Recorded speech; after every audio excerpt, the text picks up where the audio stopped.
Baik, keluarkan bahan saya, mari buka Alkitab Bapak Ibu Saudara dalam Injil Markus pasal yang ke-9. Karena itu bulan Oktober ini gereja kita bicara tentang tema tentang misi dan penginjilan. Injil Markus pasal 9 ayat 34 ayat 43 maksud saya, 43 sampai 48. Nanti dilanjut Matius 7 ayat 21 sampai 23, lanjut Matius 25 ayat 41. Ya, mari kita baca sama-sama dulu supaya Bapak Ibu Saudara tahu hari ini judul firman Tuhan ini. Keluarkan judul ini dulu, judulnya ini saudara-saudara, neraka, pemberi semangat penginjilan. Nah, ini saudara-saudara, neraka itu memberi semangat untuk penginjilan. Saudara dan saya, dalam tugas kita masing-masing, peran kita masing-masing, di masyarakat, di pemerintah, di dunia usaha, saudara dan saya, diperintahkan Alkitab oleh Yesus sendiri bahwa kita harus memberitakan Injil. Memberitakan firman, memberitakan Yesus sebagai Tuhan dan Juru Selamat, dimulai dengan teladan hidup. Kita bisa memberi teladan hidup, kita memberikan contoh yang baik, sehingga orang bertanya bahwa orang Kristen itu dari cara hidup saja orang udah tahu. Orang bisa baca, orang bisa menilai, orang bisa merasakan bahwa kehidupan orang anak Tuhan itu adalah yang berbeda, sangat berbeda dengan orang dunia. Dan orang akan tahu bahwa dari cara hidup kita saja orang udah tahu, udah itu bicara tentang sebuah penginjilan. Ketika orang tahu kita baik, orang yang care, orang yang perhatian, orang yang suka menolong, orang yang murah hati, orang akan tahu bahwa ini anak Tuhan. Itu udah bicara tentang sebuah penginjilan. Di samping hal-hal lain yang bisa kita buat, mari kita buka Alkitab kita, Injil Markus pasal 9, ayat 43 sampai 48. Siapa yang menyesatkan orang, ya, tentang garam di dalam Injil Markus. Saya membaca ayat yang ganjil, Bapak Ibu Saudara membaca ayat yang genap. Injil Markus 9 ayat 43 sampai 48. Dan jika tanganmu menyesatkan engkau, penggallah. Karena lebih baik engkau masuk ke dalam hidup dengan tangan kudung daripada dengan utuh kedua tanganmu dibuang ke dalam neraka, ke dalam api yang tak terpadamkan. Ayat 44, 1, 2, 3.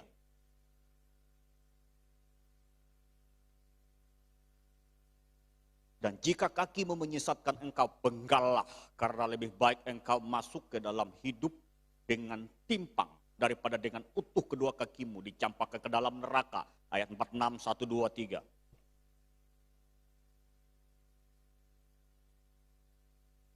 Dan jika matamu menyesatkan engkau, cungkilah, karena lebih baik engkau masuk ke dalam kerajaan Allah dengan bermata satu daripada bermata dua, daripada dengan bermata dua dicampakkan ke dalam neraka. 48, 1, 2, 3.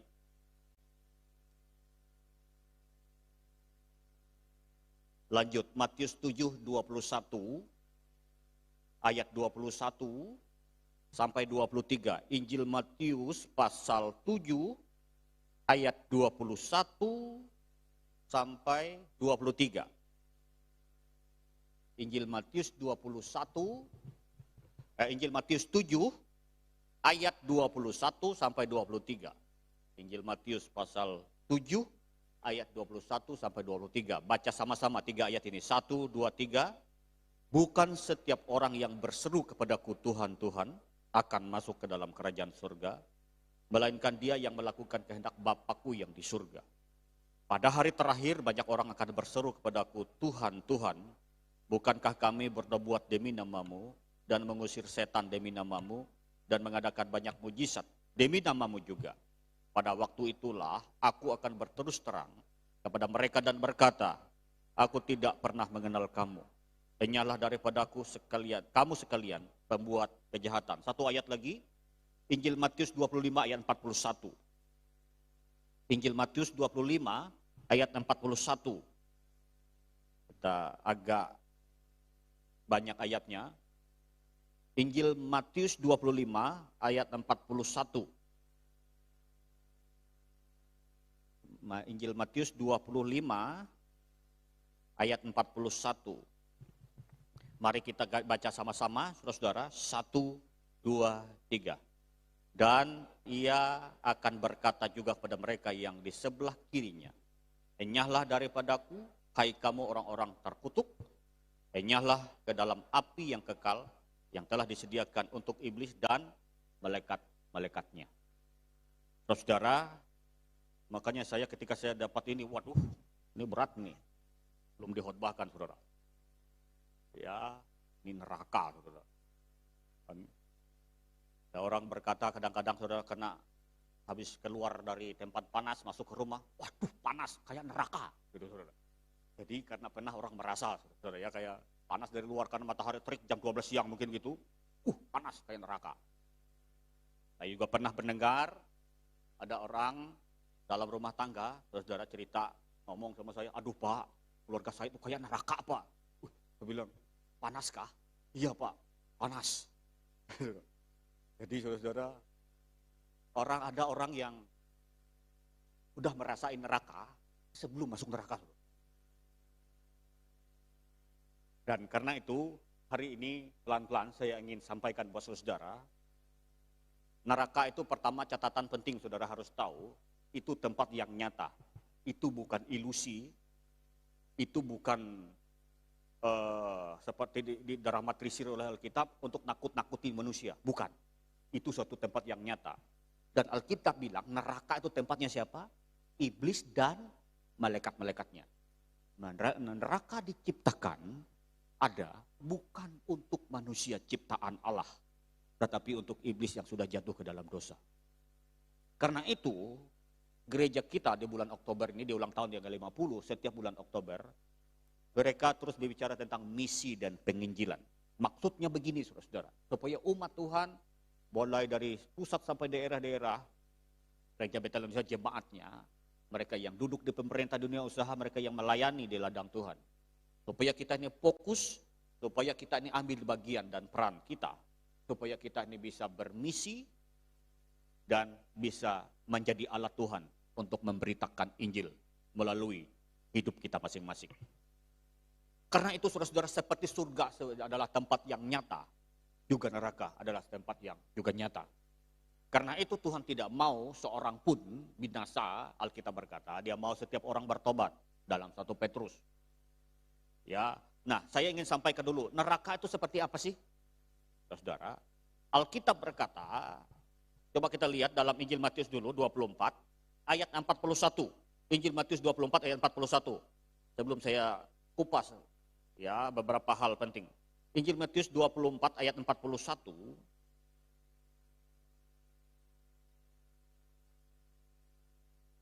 Bunyi begini, kalau ada 2 orang perempuan sedang memutar batu kilangan, yang seorang dibawa dan yang lain ditinggalkan. Dalam terjemahan lain saya melihat, saudara, bahwa neraka itu adalah suatu keadaan yang terpisah dari Tuhan. Itu pendahuluan dulu lah, ini pendahuluan masih ini belum masuk ya. Suatu yang terpisah dari Tuhan. Dan orang yang masuk surga, orang yang dekat dengan Tuhan. Artinya kita berkumpul seperti dalam sebuah rumah ini. Jadi orang yang neraka itu yang dia terpisah dengan Tuhan. Tidak ada lagi hidup dalam hadirat Tuhan. Tidak ada lagi bisa mengalami yang namanya kehadiran yang lebih baik. Dan karena itu, saudara-saudara, sebelum segala sesuatu berakhir, saudara dan saya ini harus mempersiapkan diri betul-betul, dan kita ini menjadi betul-betul jadi umat Tuhan pilihan yang luar biasa, yang harus seperti yang Tuhan kehendaki. Lanjut, neraka itu suatu tempat yang khusus untuk setan dan malaikat-malaikatnya. Ayat kita baca tadi, yang memberontak terhadap Tuhan. Ya, makanya dia membuat Adam dan Hawa jatuh. Malaikat itu, iblis itu, karena dia tidak mau sendiri di neraka.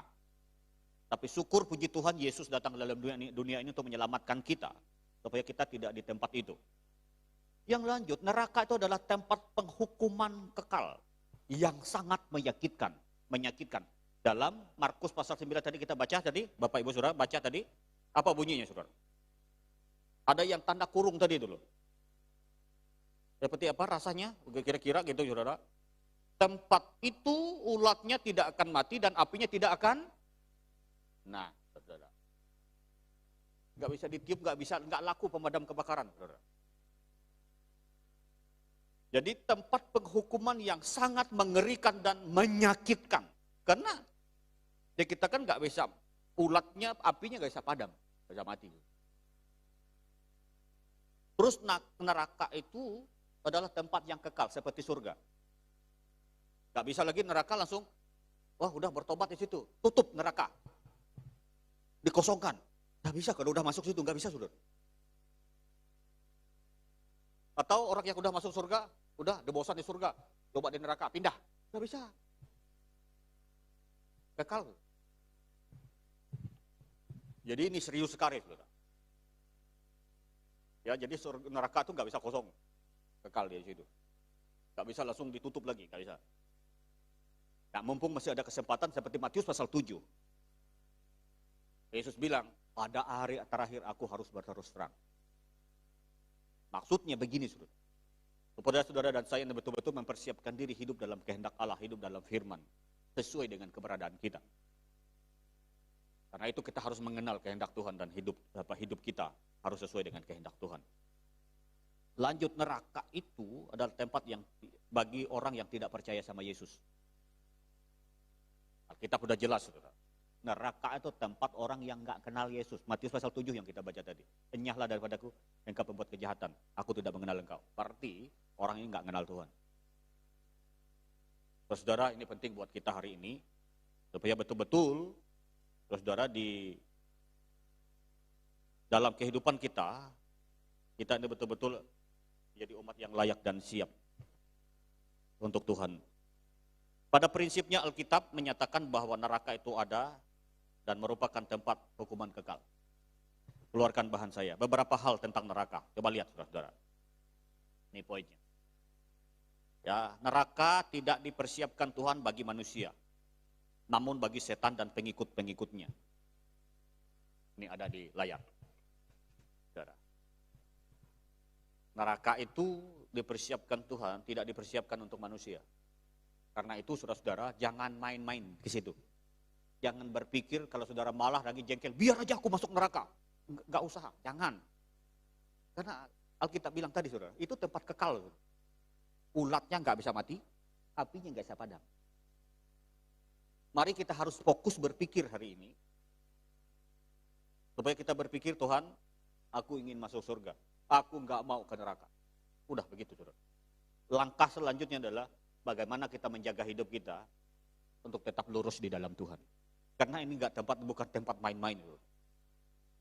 Kalau kita baca dalam cerita seorang Lazarus dengan orang kaya yang mati, Lazarus sakit borok, kita orang kaya yang pesta terus, mati, saudara. Ketemu Abraham, dia ingin pindah. Atau kalau nggak pindah bilangnya, tolong harus bangkit. Supaya memberitakan firman untuk saudara-saudaranya yang masih ada di dunia. Apa kata Alkitab? Ada jurang pemisah antara surga dengan neraka. Dan Alkitab bilang dia kehausan dan tidak dapat ada yang menolong dia. Karena itu kita harus berpikir fokus dan benar hari ini. Bahwa neraka tidak dipersiapkan Tuhan untuk manusia ciptaannya, tapi bagi setan, iblis, dan pengikut-pengikutnya. Yang kedua, orang-orang yang berada di neraka akan menghadapi penderitaan yang kekal, bukan hanya untuk sementara waktu. Ya, itu penghukuman kekal. Seperti kita hidup kalau kita masuk surga bersama dengan Tuhan, setia sampai akhir. Alkitab berkata kita hidup bersama dengan Tuhan dalam kekekalan. Neraka juga orang yang tidak percaya sama Tuhan akan tinggal dalam neraka dalam kekekalan. Kekal. Dan tidak bisa lagi keluar dari situ. Dan itu bukan untuk yang sementara waktu, pindah. Ada pemahaman orang. Ini saudara saya harus luruskan buat saudara-saudara. Ada dalam beberapa dekade, berapa abad, pemahaman gereja, bahwa orang Kristen itu harus masuk neraka dulu supaya disucikan, yang namanya bahasa teologianya purgatory, disiksa situ dulu sementara Selesai, baru dibawa ke neraka, surga. No, kalau kita bilang enggak, saudara. Enggak ada segala sisanya, coba-coba dulu baru masuk neraka, surga. Enggak. Ini harus diluruskan. Kalau udah masuk neraka nggak bisa lagi. Makanya kita harus sekarang harus taat hidup suci, hidup kudus dari sekarang. Itu ya. Supaya kita siap. Dan kalau kita mati harus masuk di sana. Ada pemahaman pengajaran yang begitu, saudara. Dan saudara harus hati-hati ini. Alkitab tidak pernah menjelaskan tentang itu. Bahwa selalu ada jurang antara orang yang percaya sama Tuhan dan tidak percaya sama Tuhan. Ya, lanjut. Orang bisa masuk neraka karena yang dilakukannya atau yang tidak dilakukannya. Nah, ini yang kita perlu perhatikan. Kita bisa masuk neraka ini karena kita melakukan sesuatu yang salah. Dan kita tidak melakukan apa yang diperintahkan. Dan salah satunya, Yakobus bilang, kalau engkau tahu berbuat baik tapi kau tidak melakukan, udah berdosa. Nah itu udah. Udah salah satu, ini udah ada dosa nih. Nggak melakukan kebaikan aja. Saudara. Kita tahu bisa berbuat baik, bisa tolong orang. Kita nggak melakukannya, udah dosa. Yakobus bilang begitu. Saudara. Jadi apa yang kita lakukan dan apa yang tidak kita lakukan, itu bisa membahayakan hidup kita. Karena itu kita hanya betul-betul tahu apa yang harus kita lakukan. Apakah yang kita lakukan itu berkenan sama Tuhan atau tidak? Seperti khotbah saya minggu lalu, ya 2 minggu yang lalu. Apa yang harus kita lakukan dan apa yang tidak harus kita lakukan. Masih ingat saudara-saudara dalam Roma pasal 12? Saudara, itu harus kita sadari dan tahu. Jadi kadang-kadang karena apa yang kita lakukan dan tidak melakukan sesuatu yang Tuhan mau. Beberapa hal tentang neraka. Coba kita lihat saudara-saudara. Ya, tadi itu tentang beberapa hal tentang neraka. 4, beberapa hal tentang neraka. Nah, orang di neraka tetap dalam keadaan sadar. Itu bukan halusinasi, bukan dia sedang mungkin tiduran. Tapi ini dalam kesadaan sadar. Sesadar-sadarnya. Makanya ada ulat yang tadi kan tidak terpadamkan. Gitu ya, Alkitab melukiskan itu. Dan kalau kita melihat kalau tidak salah dalam Injil Lukas pasal 19, Lazarus itu dengan orang kaya, saudara, dia merasa dia siksa luar biasa di sana, haus. Ya, sampai dia minta setetes air dari jarinya Lazarus. Orang miskin yang masuk surga. Karena tersiksa, sadar sekali saudara. Sakitnya itu dia merasakan sesadar-sadarnya. Seperti orang yang masuk surga, sadar sekali. Dia merasakan perihnya dan sakitnya. Hidup itu. 5, orang di neraka bisa sadar namun tidak bisa lagi bertobat. Ini hati-hati ini. Dia bisa sadar, aduh kenapa ya salah. Terlambat. Sadar di neraka. Tapi nggak bisa bertobat lagi. Langsung minta ampun dari Tuhan, tolong. Aku mau pindah ke sana, nggak bisa. Injil Lukas bilang begitu, saudara. Nggak bisa. Mumpung masih ada kesempatan, saudara-saudara dan saya nggak boleh terlambat. Nah bertobat harus dari sekarang kan. Kita bilang, jangan keraskan hatimu kalau kau mendengar suara Tuhan. Jangan keraskan hatimu, relakanlah hatimu dan bertobatlah. Ini yang harus kita kerjakan dan harus kita buat, saudara. Karena di neraka itu orang sadar, namun tidak bisa lagi bertobat. Karena itu, seperti judul tadi, saudara-saudara, neraka memberi semangat untuk kita penginjilan. Karena kita tidak ingin orang-orang yang dekat dengan kita, bahkan keluarga kita, sahabat kita, masuk neraka, kita masuk surga. Senang-senang, aduh kasihan. Saudara-saudara, kita harus juga bisa membawa mereka. Setiap malam, pagi, siang, kadang-kadang ketika kami ada waktu membaca Alkitab dengan anak-anak, saya bilang sama mereka begini, nak, papa, mama enggak bisa bawa kamu ke surga. Kita ini masing-masing. Tapi yang jelas saya bilang, mulai dari sekarang kita mempersiapkan diri kita untuk masuk surga. Karena neraka itu nyata. Jangan sampai kita berpikir, saya bilang, hidup kita biarin aja, mengalir saja, tidak bisa. Tuhan sudah menentukan garis kehidupan manusia, itu surga. Tapi iblis menentukan garis untuk manusia, untuk memberontak lawan Allah, supaya masuk neraka. Pilihan ada di tangan kita. Karena itu, saudara-saudara, mulai sekaranglah, biarlah kita terus menata diri kita. Menyadari neraka itu ada dan menyengsarakan serta kekal, maka kita akan berbuat apa saja. Lanjut bahan saya. Menyadari neraka itu ada dan menyengsarakan serta kekal, maka kita akan berbuat apa saja. Satu, agar kita tidak berada di neraka. Menyadari neraka itu ada dan kekal dan sangat menyengsarakan, saudara, agar kita ini tidak boleh berada di sana. Jangan sampai kita masuk di sana. Karena itu kita harus sungguh-sungguh sama Tuhan, sungguh-sungguh mengasihi Tuhan, sungguh-sungguh taat sama Tuhan. Sungguh-sungguh kita ini cari Tuhan, sungguh-sungguh kita akan lakuin firman Tuhan. Dengan kekuatan kita nggak mampu. Tapi kita minta Roh Kudus akan memampukan kita. Karena neraka itu ada, sangat menyengsarakan dan kekal. Mengingatkan kita harus dan tidak boleh berada di sana. Jangan sampai anak-anak kita, keluarga kita, orang-orang yang kita kasihi. Dalam minggu-minggu depan kita akan bahas, kita akan sampaikan apa yang kita perbuat untuk menyelamatkan mereka. Saya akan buka sedikit bahwa minimal kita berdoa. Setiap hari saudara dan saya, minimal 1 sampai 5 orang, nama orang yang saudara harus doakan setiap hari. Salah satu cara kita menginjil menjadi berkat, minimal setiap hari 1 sampai 5 orang yang harus ada dalam hati kita untuk didoakan. Tuhan, selamatkan orang ini. Tuhan, buat dia bertobat, jamah hatinya Tuhan, lembutkan dia supaya dia terima Yesus sebagai Tuhan dan Juru Selamat. Minimal doa saudara setiap hari harus itu. Karena apa? Neraka itu ada dan sangat menyengsarakan dan kekal. Kita, agar kita tidak berada di sana.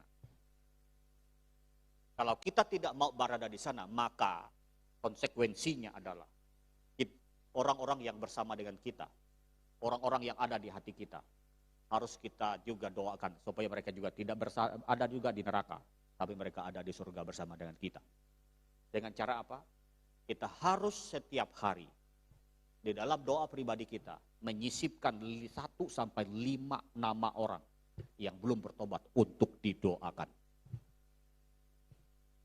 Saudara, ini penting. 2, kita harus menyadari bahwa neraka itu ada dan menyengsarakan serta kekal. Apa yang harus kita buat? Apa yang harus kita kerjakan? Apa yang harus kita pikirkan? Pertama, agar kita tidak berada di neraka. Kedua, agar keluarga kita tidak berada di neraka juga. Dan saudara-saudara, memang keselamatan itu sifatnya pribadi. Tapi kalau itu sifat pribadi bukan berarti kita tidak memikirkan keselamatan orang lain. Keluarga kita. Kita harus mendorong, kita harus menguatkan mereka, kita harus sampaikan buat mereka bahwa surga ada, neraka juga ada, dan sama-sama kekal. Dan ada jurang yang memisahkan. 3, agar rekan kita serta sahabat kita tidak berada juga di neraka. Karena neraka itu ada, sangat menyengsarakan dan kekal. Apa yang harus kita buat? Kita nggak boleh juga ada di sana, keluarga kita nggak boleh ada juga di sana, sahabat, teman, rekan kita juga tidak boleh berada di sana. Makanya saya sampaikan tadi, setiap hari saudara dan saya harus sisipkan 1 sampai 5 nama orang. Harus kita doakan supaya mereka bisa dijamah oleh kemurahan anugerah Tuhan untuk bertobat, percaya kepada Yesus. Mungkin kita nggak bisa ngomong, mungkin kita nggak bisa nginjil, tapi doa saudara lebih dasar dari sebuah penginjilan. Penginjilan yang pertama yang harus dikerjakan oleh setiap kita adalah bagaimana kita bersafaat untuk keselamatan keluarga, rekan, sahabat kita, supaya mereka tidak berada di neraka. Agar sebanyak mungkin, yang keempat, orang tidak juga berada di neraka. Yang keempat, agar sebanyak mungkin orang tidak ada di neraka. Karena apa? Desain Allah yang semula, saudara, semua ciptaan yang menurut rupa dan gambarnya itu manusia, itu harus masuk surga. Tapi iblis karena dia berontak, tidak ingin sendiri, maka Alkitab bilang, bahkan seperempat dari malaikat kitab Wahyu diseret. Dan malaikat itu yang menyeret manusia juga untuk ikut dengan dia.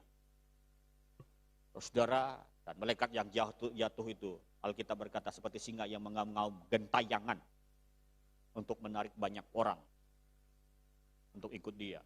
Dimulai dari pikirannya, hawa nafsu yang tidak terkendali, kuasa kegelapan yang membutakan hati, jiwa, rohnya, supaya dia enggak lagi merasakan bahwa Tuhan itu mengasihi dia.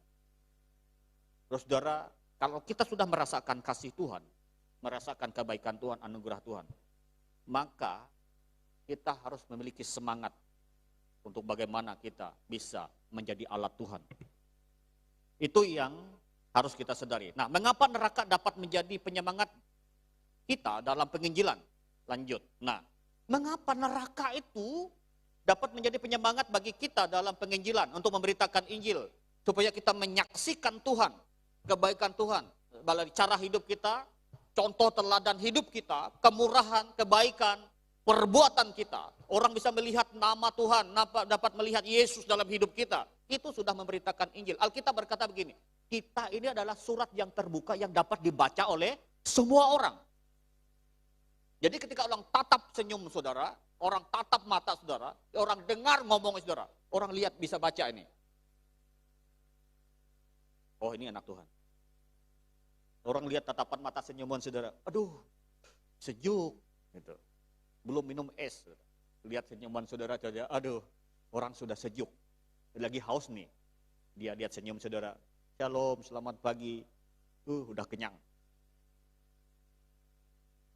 Artinya gini, ada sesuatu yang menyegarkan, aura yang ada pada kita, membuat hidup orang menjadi senang, jadi sukacita. Karena ada sukacita Kristus dalam hidup kita. Nah, mengapa neraka dapat menjadi penyemangat dalam kita penginjilan? Pertama, karena penginjilan itu seringkali harus disertai kesiapan bayar harga.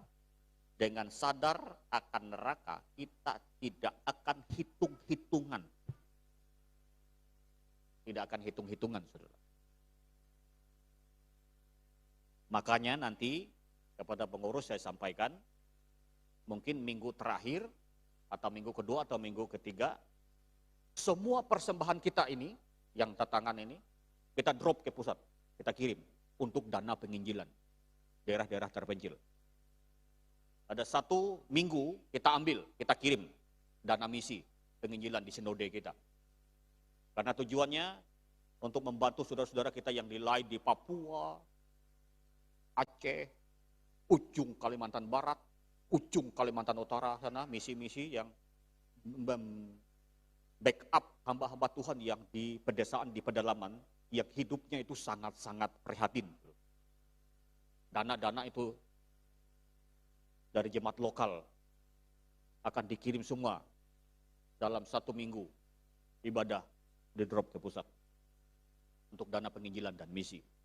Tolong ingatkan nanti saya kapan kita kumpulkan itu, yang khusus yang persembahan itu kita drop semua ke pusat. Karena apa saudara? Memang untuk sebuah penginjilan itu sering harus dibayar harga.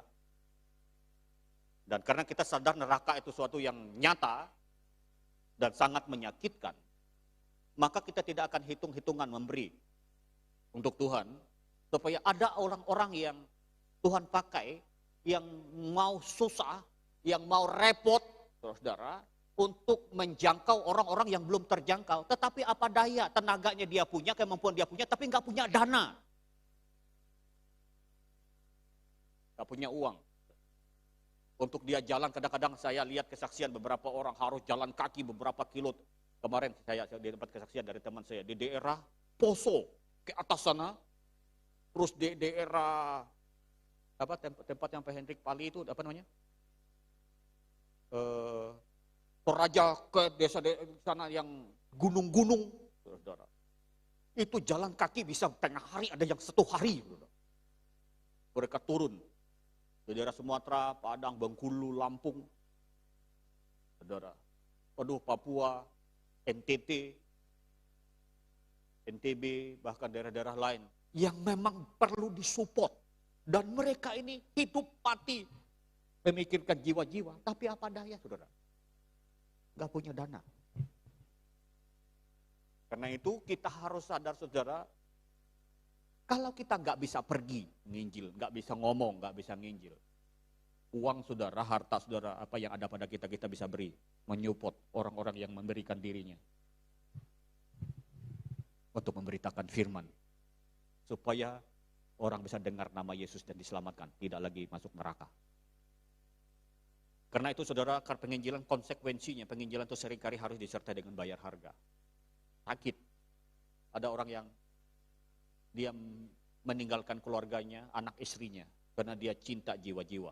Khususnya kayak teman kita kemarin yang pernah kita terus support, tapi dalam tahun ini agak mandek ini, nanti mungkin yang di Balai Berkuak, Richard Manawan itu saudara. Kalau Bapak Ibu berteman dengan dia, cari namanya Richard Manawan di Facebook. Itu tiap hari dia turun ke desa-desa. Aduh, saudara-saudara. Dia sudah kemarin udah jatuh, udah kaki, tangan sudah lecet-lecet. Dan saya pernah masuk kurang lebih 3 jam atau 4 jam. Yang daerah Kuai Simbal itu, saudara. Naik kelotok begitu. Wah, saudara. Dia melayani orang yang karena kusta yang tangannya sudah nggak ada. Dan hanya dia satu-satunya pendeta yang berani dekatin orang, bahkan tidur makan dengan orang yang itu, saudara. Yang tangannya nggak ada. Aduh, saya yang geleng-geleng kepala, saudara. Saya angkat topi, saya bilang, hormat Pak Pendeta. Dia masuk di daerah-daerah yang sangat-sangat minim sekali. Tahun 2019 kita memang 3 bulan sekali nyopot, kirim beras, kirim makanan. Tahu tahun ini nanti mungkin Desember kita kirim. Dan dia tidak saja dia menyelamatkan bangun gereja di sana, itu puluhan gereja, hampir 20 gereja, saudara. Yang dia masuki di sana, itu masuk kabupaten Ketapang, ke hulu atas sana, saudara. Dan tidak menolong orang tuanya, saudara. Kerohanian mereka, makan, minumnya, pakaiannya, yang kita support dari sini, pakaian layak pakai itu diberi ke masyarakat. Karena mereka nggak ada kerjaannya.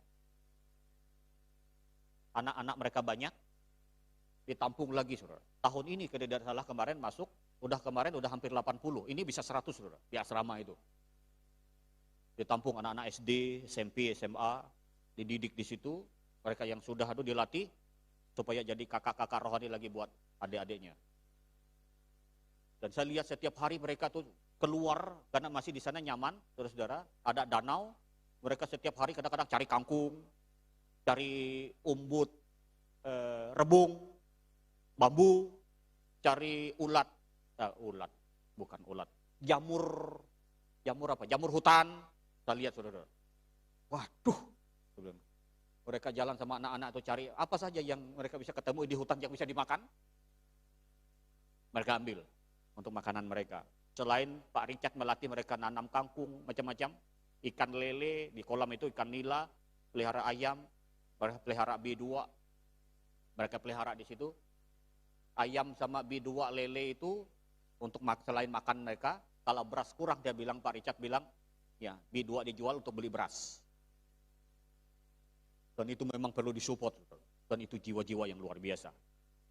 Dan memang ada harga yang harus dibayar. Lanjut, kedua, karena penginjilan itu sering menuntut pengorbanan dan kerja keras, dengan sadar akan neraka, kita tidak akan mengeluh apabila mungkin ada tantangan, ada support, mungkin ada hal yang harus kita tabur. Nggak ngeluh lagi. Udah Tuhan ini yang dapat kuberi. Nggak ngeluh, saudara.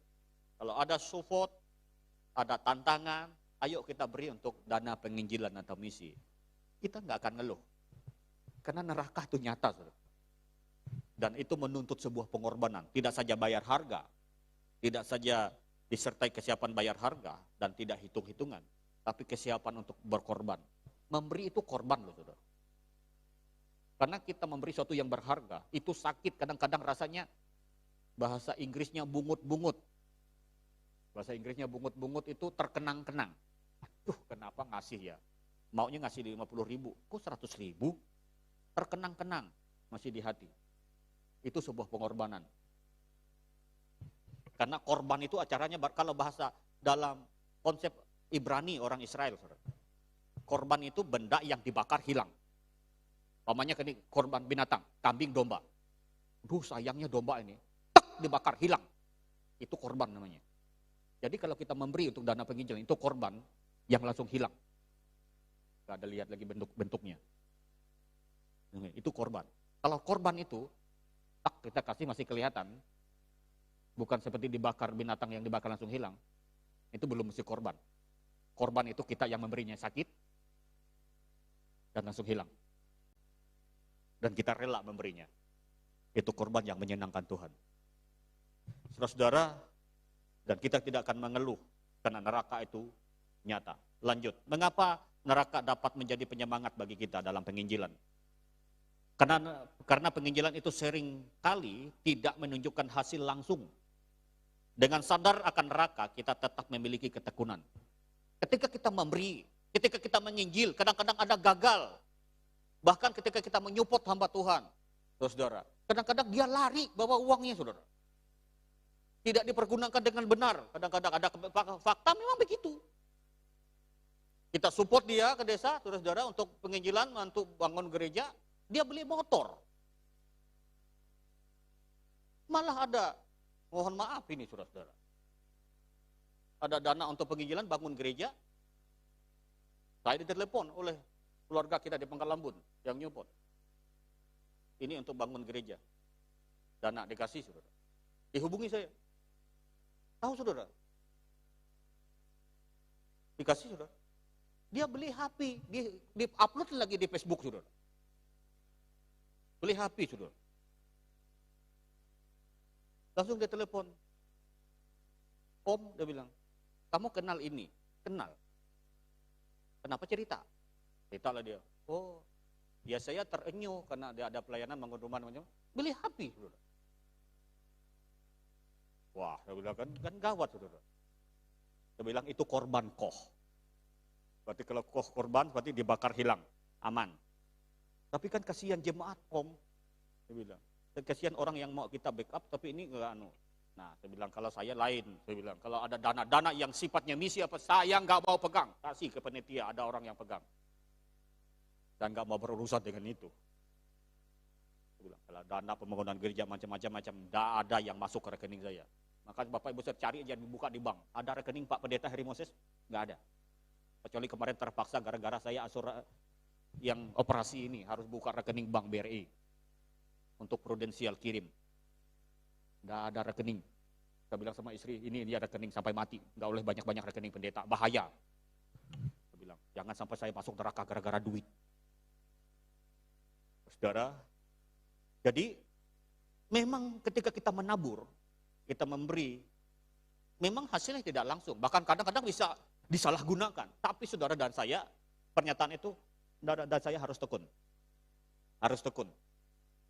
Tidak boleh berhenti, tidak boleh mandek. Lanjut. Karena penginjilan itu seringkali menghadapi serangan-serangan setan, kegagalan. Dengan sadar akan neraka, kita tidak akan mau menyerah. Namun sebaliknya kita akan semakin semangat. Berperang, bersemangat memberi, menabur, bahkan berdoa. Ada orang yang memberi dirinya untuk menginjil. Ada yang memberi dengan hartanya, duitnya, kemampuannya. Ada orang yang hanya dia memberi doanya. Dia terus bertalu-talu berdoa, berperang. Karena saudara-saudara, ketika kita menabur, ketika ada orang yang memberi dirinya untuk menjadi alat Tuhan penginjilan sebuah desa, itu ada kuasa kegelapan, saudara. Jadi ini sedang rebutan. Setan ingin merebut orang itu masuk neraka, kita ingin merebutnya masuk surga. Dan itu, saudara-saudara, kita nggak boleh menyerah. Sebaliknya kita akan semakin bersemangat, semakin bersukacita, semakin kuat, semakin intens berdoa syafaat. Makanya saudara-saudara, khususnya gereja kita, bahkan yang lahiran Pentakosta, terus thinking, hai setan, keluar, lepaskan. Gitu saudara-saudara. Memang begitu saudara. Harus diperkatakan khotbah minggu lalu. Dari mulut kita keluar. Makanya doa saya saudara, setiap hari, pagi, malam, siang, saya berdoa untuk kita semua. Makanya saya bilang, proklamir saya sama Tuhan begini, jemaat Gibi Nangabulik, sehat, panjang umur, berbahagia, diberkati Tuhan dalam Kristus. Selalu setiap hari saya doain. Semua dari anak sekolah minggu sampai jemaat yang dewasa, yang tua Tuhan. Panjang umur, sehat, dan diberkati Tuhan. Selalu bersama dengan anak-anak kami proklamirkan. Tidak ada yang kena COVID. Panjang umur, sehat, dan diberkati Tuhan. Panjang umur itu sampai kapan? Sampai berapa? 70 tahun. Jemaat Gibi Nangabulik saya bilang matinya harus di atas 70 tahun. Ada amin saudara-saudara? 70 tahun saudara. Kan standar kita Mazmur 90 kan? Ya. Bonusnya itu. Makanya doa aja saudara, panjang umur, berbahagia, dan diberkati Tuhan. Setiap hari saya proklamirkan itu. Tuhan, kami pegang janjimu. Panjang umur, sehat, dan diberkati itu dalam Kristus. Ujungnya yang dalam Kristus itu loh, bukan di dalam yang lain. Saya bilang dalam Kristus. Karena itu saudara-saudara, penginjilan seringkali ada serangan kegelapan. Makanya kita harus berjuang, bersafaat. Makanya dari keluarga kita, di rumah kita masing-masing, cara di gereja, di doa, kita pakai doa malam dan lain-lain.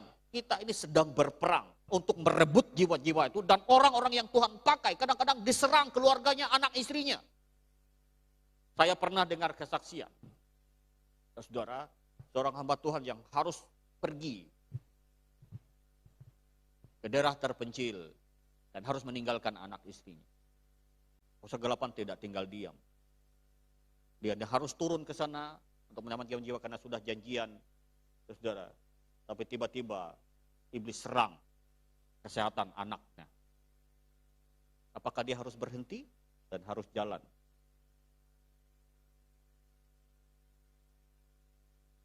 Dan singkat cerita, sepertinya tega, seperti tidak peduli keluarga dan dia harus pergi. Dan banyak orang yang mencibir, ini pendeta kurang ajar. Masa gara-gara kepentingan orang lain, keluarga diabaikan. Tapi begitu kuat panggilan untuk dia tetap pergi. Ketika anaknya semakin parah. Bahkan ada kesaksian yang lain. Bahkan anaknya sudah meninggal. Satu kesaksian yang saya baca, saya lupa namanya, hamba Tuhan, dari Inggris kalau tidak salah, dia penginjilan ke Afrika.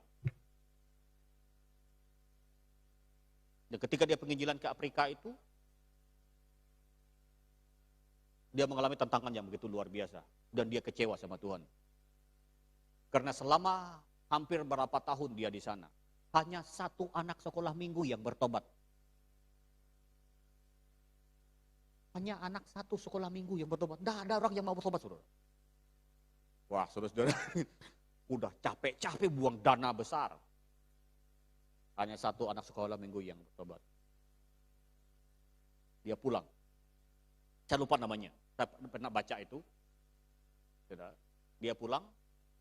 Dia punya anak satu laki-laki, kalau tidak salah. Tiba-tiba anaknya itu dia bawa pulang sekolah Alkitab.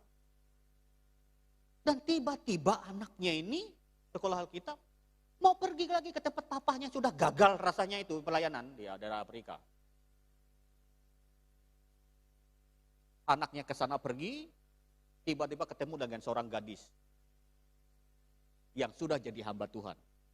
Rupanya gadis ini menikah dengan anak pendeta ini yang kecewa sama Tuhan. Dan ketika dia datang sama anaknya, menikah, dan anak sekolah minggu yang sudah jadi hamba Tuhan perempuan ini, nikah dengan anak pendeta yang sudah kecewa ini. Dia sudah bahasanya gundah gulana, galau, sudah nggak peduli lagi Tuhan, jadi bahasanya itu, udah dia nggak cuek sama Tuhan.